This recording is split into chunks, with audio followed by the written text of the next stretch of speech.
Kumusta na kaya mga gastador ngayon? Nakakatawa pa kaya? Pasaya pa kaya yung mga gastador ngayon? Ang unang Pasko po ay hindi po magarbo, napakasimple lang. Ang unang Pasko na atin pong kung tutunghayan sa Biblia, si Jesus ay nasa isang sabsaban. Ipinanganak siya sa isang lugar na kung saan dito ikinukulong, maari yung mga hayop, dito rin pinapakain, di ba? Dito iniipon at inalis yung mga hayop at sila ay doon. Kumbaga, naglabor ang inang Maria, ang Virgin Mary, sa isang sabsaban. Kasi pag sinabing sabsaban, pakainan ito ng mga hayop. Maaaring sinapinan lang yun ng kung ano-anong pwedeng isapin para doon ipanganak at isilang ilagay ang batang sanggol na si Jesus. Kaya nga, sa pagkakapanganak ng ating inang Birhen, ng Birheng Maria, meron pong isinugo, inutusan ng mga anghel na puntahan sila. Maaaring ito isang paraan ng pag-comfort eh. Alam naman natin na alam ni Maria kung sino yung kanyang ipinagdalang tao at alam din ni Maria kung sino yung kanyang ipanganganak. Sinabi na sa kanya ng Diyos yun eh. Anghel ang nagpahayag. Ngayon, bilang patunay na talagang ang kanyang isisilang ay pamamaraan ng Diyos, binhi ng Diyos, sinugo niya ang mga pastol para isang pag-comfort, pagkumpirma. Nandun yung pagsubaybay ng Diyos, yung pagkalinga, yung pag-iingat ng Diyos sa kanila. Kasi biruin mo kapapanganak lang, ilang araw lang, di ba? Pinapuntahan ng anghel, dinalaw. Ito ang unang itinuturo sa atin ng Ebanghelyo, hindi natin kailangan pumunta sa mga magagarbo para lamang makatagpo si Jesus. Totoo din, di ba? Saan ba nila nasumpungan o saan ba nasumpungan ng mga pastol si Jesus? Hindi sa mall, hindi sa simbahan, hindi sa magagarbong pasyalan. Saan nila natagpuan si Jesus? Sa sabsaban. Kaya kung gusto natin palang ma-encounter ang ating Panginoon sa mga payak at mga simpleng lugar lang, pwede nating masumpungan, matagpuan, ma-encounter ang ating Panginoong Jesus. Hindi kailangan pumunta sa malalayong lugar para madama mo yung Spirit of Christmas, para madama mo si Kristo, para maramdaman mo ang pagliligtas at pagmamahal ng ating Panginoon. Ito ang unang itinuturo sa atin ng Ebanghelyo, hindi natin kailangan pumunta sa mga magagarbo para lamang makatagpo si Jesus. Matatagpuan din natin siya sa simple, sa payak, sapagkat ipinanganak siya sa isang lugar na simple, isang lugar na payak. Sa pagpasok ng taon, hinihikayat tayo na maging payak din at huwag mahumaling sa mga bagay na masyadong marangya dahil maaaring pigilan tayo ng mga ito na makita si Jesus. Totoo yun eh, dahil sa sobrang paghahanda, sa sobrang garbo, sa sobrang paggasta. Kumusta na kaya mga gastador ngayon? Nakakatawa pa kaya? Pasaya pa kaya yung mga gastador ngayon? Di baling ikaw ay maging gastador. Basta magtira ka ng pambili ng kape para kahit paano, nag-iisip ka, may hinihigop kang mainit para mag-relax ka. Di ba? So, hindi pala kailangan gumastos ng napakarangya, napakagarbo para mo lang maramdaman at maranasan ng ating Panginoon. Kahit nasa pakasimpleng bagay lang, pwede mo siyang maranasan pagpapasok na ang bagong taon. Dapat kapag pumapasok na ang bagong taon, hindi tayo nga dahil naubusan ng laman yung ating bulsa. Dapat meron pa rin natitira para yung ating selebrasyon buong taon hanggang sa susunod na mga taon. O, diba? Huwag tayong masyadong maging magarbo para makatagpo si Jesus sapagkat matatagpuan natin ang ating Panginoong Jesus sa simple, sa payak na mga lugar, hindi sa mga lugar na mga garbo. Kaya kung ibig natin na maranasan natin ang ating Panginoon, simplihan na lang natin. Meron nga ako napakinggan na isang, ewan ko kung vlogger ba yun o motivationalist. Ano ba tawag doon? Motivationalist. Motivator, diba? Sinasabi doon na kahit nga daw yung mga mayayaman, kung papansinin natin, napakasimple ng kanilang mga binibili mga kasangkapan, kasuotan. Kung sino pa nga daw yung mga mahihirap, sangkahig isang tuka, pag nagkapera, bili ng branded na sapatos, branded na tsinelas, branded na damit, branded na brief, puro branded. Kaya lustay, gasta-gasta, ubos-ubos ang kanyang biyaya. Kaya kapag nangailangan, saan hahagilap? Kung saan humahagilap. So walang makuha agad, walang mabunot. Bakit? Hindi kasi marunong magtabi. Gasta. Sana ngayong pagpasok ng bagong taon, walang ganung pag-uugali. Gastos dito, gasta doon, karangyaan, di ba? Branded dito, branded doon. Si Jesus nga, ang kanyang pamilya, hindi naman branded na pangalan yung pinanganakan sa kanya eh. Kung saan pinalaki si Jesus, napakasimple lang sapagkat alam naman natin na si Jose isang karpintero lang. Saan ba siya nakatira? Sa isang baryo, sa isang barangay lang. So napakasimple ng pamumuhay ng ating Panginoon. At yun maaari ang itinuturo sa atin ng pagpasok ng bagong taong ito sa ating mga buhay. So ano yung una na dapat natin pong tandaan, natagpuan ng mga pastol, sina Jose at Maria at sanggol na nakahiga sa sabsaban kahit nung unang panahong iyon, hindi karaniwan ng mga anak ang isang ginang sa sabsaban. No? Diba? Totoo naman. Kaya naman doon ipinanganak si Jesus sapagkat alam naman natin na taon-taon ang mga Hudyo kasi ay nagpupunta sa templo para magbigay ng papuri, pasalamat sa ating Panginoon, di ba? Taon-taon yun eh. Inabot ng panganganak, wala silang matuluyan, wala silang maupahang kwarto sapagkat sa dami ng tao eh, di ba? Maaaring okupado na ang lahat. Kahit na meron silang pambayad, wala silang mapasukan kasi okupado lahat eh. Dahil dinagsa ng tao ang Jerusalem eh, di ba? Kasi nandun yung templo. Kaya walang choice. Saan sila nagpunta? Dito sa sabsaban, sa kulungan ng mga hayop. At doon iniluwal ang ating Panginoong Yesus. Yun talaga yung kasaysayan nun eh. So, yung una, dapat tayo ay itinuturo sa atin ng Ebanghelyo na huwag tayong masyadong maging magarbo para makatagpo sa Jesus. Sapagkat matatagpuan natin ang ating Panginoong Yesus sa simple, sa payak, na mga lugar, hindi sa mga lugar na mga garbo, mga mamahaling lugar. So, hinihikayat din tayo na maging payak at huwag mahumaling sa mga bagay na masyadong marangya dahil maaaring pigilan tayo ng mga ito na makita si Jesus at maranasan at ma-enjoy natin ang ating Panginoon. Sumasayaw na nakatupis, sumasayaw na nakabakini, sumasayaw na walang damit, pinapakita yung singit, pinapakita yung dibdib, nagtitrending, nagbabiral eh. Pag puro kalokohan, ang bilis tumaas yung views eh, di ba? Ito pong ating pong ginagawa, panahon po ito eh, age ito ng social media eh, information age itong tawagin. Samot-saring balita ang natatanggap natin. May mga balitang nagbibigay saya sa atin, may iba naman na nakakasakit, may ilan na pinupukaw ang ating interes, at may mga balitang pinapamangha tayo. Totoo yun, di ba? Kapag ikaw ay active sa Facebook, sa YouTube, sa TikTok, saan pa ba mga ibang social media platform, makikita nyo, mapapansin nyo, iba't iba yung pamamaraan ng mga creator, content creator, digital creator, mga vlogger, kung paano nila may hihikayat yung mga taong magkaroon ng interest dun sa kanilang mga uploaded video, uploaded post text, di ba? Image post, di ba? So iba-iba yung pamamaraan. Kaya lang, ang tanong dito ay, kasama ba ito sa mga samot-saring balita o sa mabuting balita? Ayan. So, sa lahat ng mga balita na nagpapamangha sa atin, ilan dito ang galing sa simbahan? Ayan. Meron ba galing sa simbahan na nakakapagpamangha sa atin o binabaliwala? Madalas binabaliwala natin ang mabuting balita na nanggagaling sa mga fellowship, sa mga church services, sa mga simbahan, sa mga pangangaral ng mga pari, obispo, ministro, ebanghelista, di ba? Minsan din natin kinamamanghaan yun eh, kundi winawalang bahala na lang natin eh. Bakit? Nawawala na yung interest natin sa salita ng Diyos. Nawawala na yung ating interest sa mabuting balita, sa totoong mabuting balita, sapagkat ang ating isipan, ang ating damdamin, kalooban, ay pinupukaw ng alin ng ibang interest ng mga samot-saring balita na atin pong napapanood. So, ang tanong dito ngayon ay ito.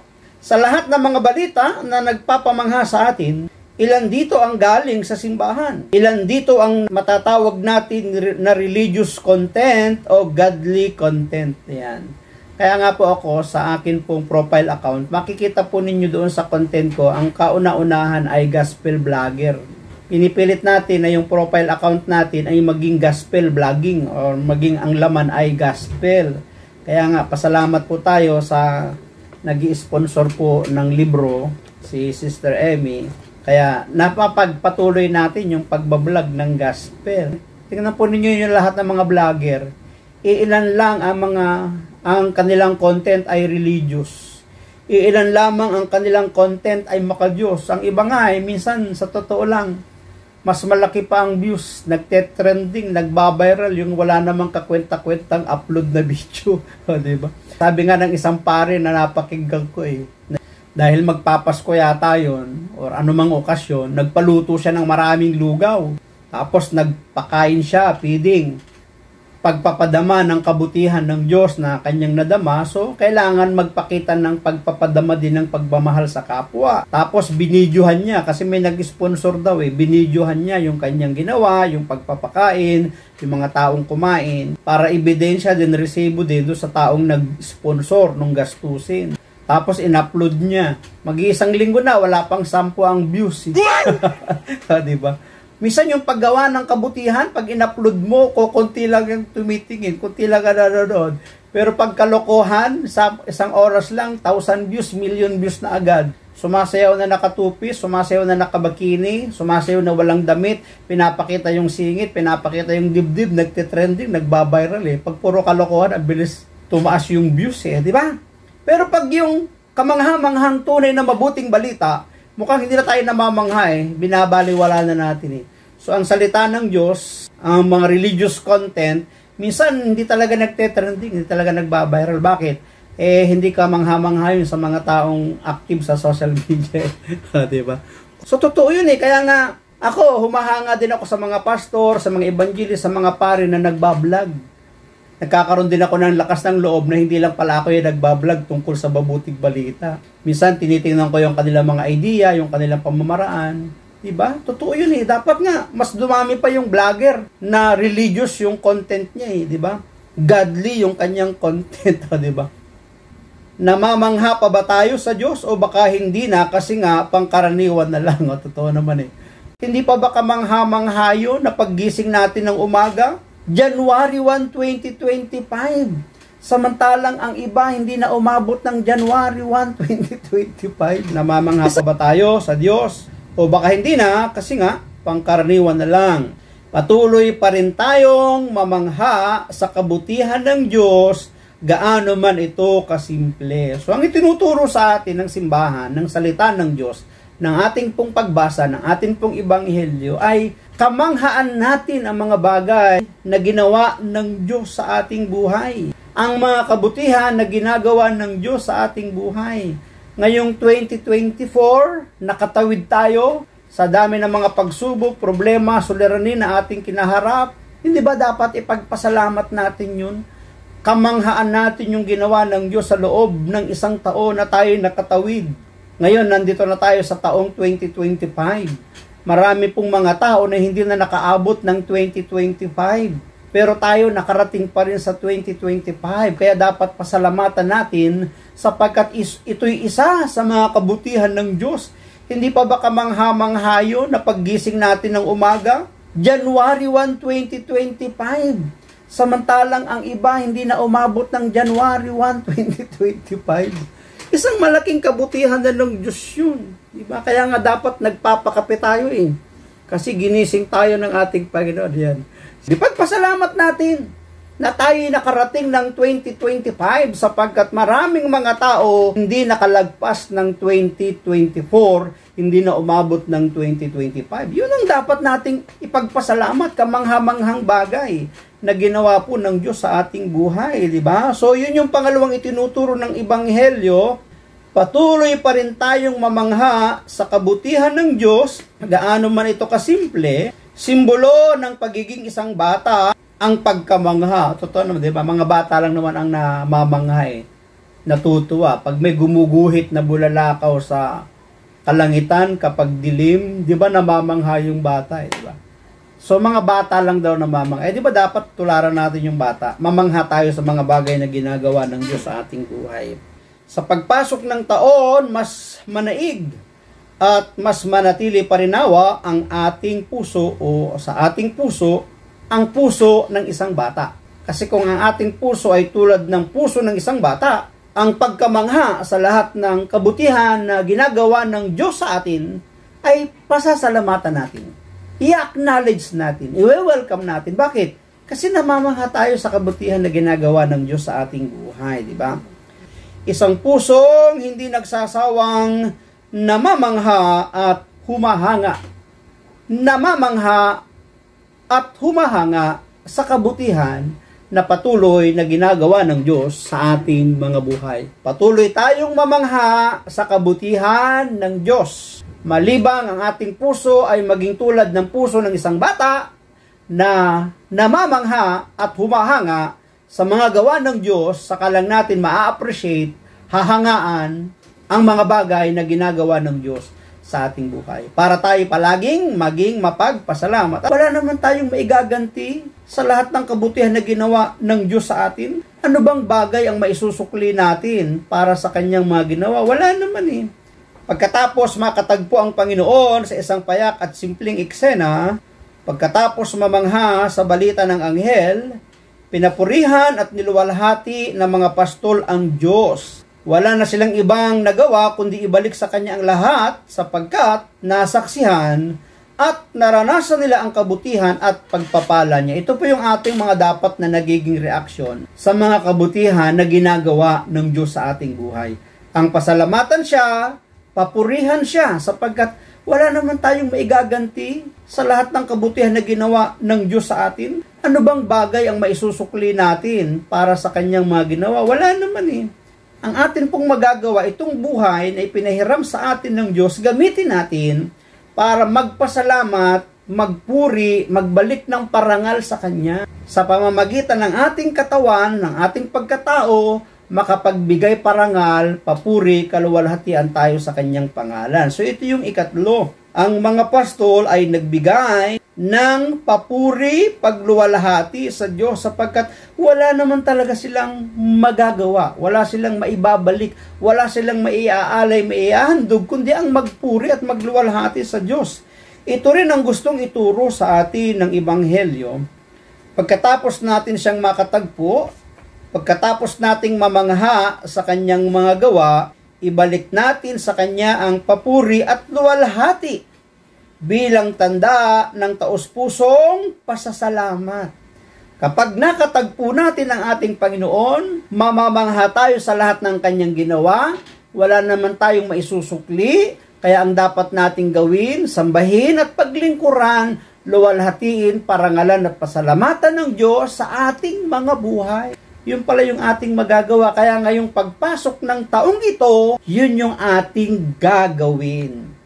Pagtungtong ng January 1, nakatagpo natin ang Diyos. Binigyan tayo ng panibagong buhay. Kamanghaan natin yon at bilang pagpapadama ng pagkamangha at paghanga, magbibigay tayo ng papuri, pagluwalhati, pasalamat sa Diyos sapagkat itong taong ito ay nakatawid na naman tayo. Nawa, sa pagpasok ng taon, tularan natin ang mga pastol na makipagtagpo sa Diyos sa isang payak na eksena, mamangha sa Kanyang mga gawa at purihin at luwalhatiin siya. Yan po yung ang 3 punto na atin pong pinuntuhan sa atin pong pagninilay. Ang mga pastol, natagpuan nila sa simpleng lugar, sa payak na lugar, ang ating Panginoon, hindi magarbong lugar. Yung pagkamangha nilang yon, ang kanilang ginawa, niluwalhati, pinasalamatan, pinapurihan, dinakila ang ating Panginoon. At siguro, nung sila'y makarating na sa kanilang mga pinanggalingan, maaaring nagsalaysay din sila, nagkwento sila nung kanilang karanasan. At yan ang ating patuloy na dapat gawin ngayong mga panahon na ito para tayo ay magkaroon ng pagkakataong maibahagi ang ating Panginoon sa ating buhay. Dapat maging tulad tayo ng puso ng isang bata. Magkaroon tayo ng puso tulad ng puso ng isang bata na madalas bata lang ang namamangha, ang humahanga. Thank you, God.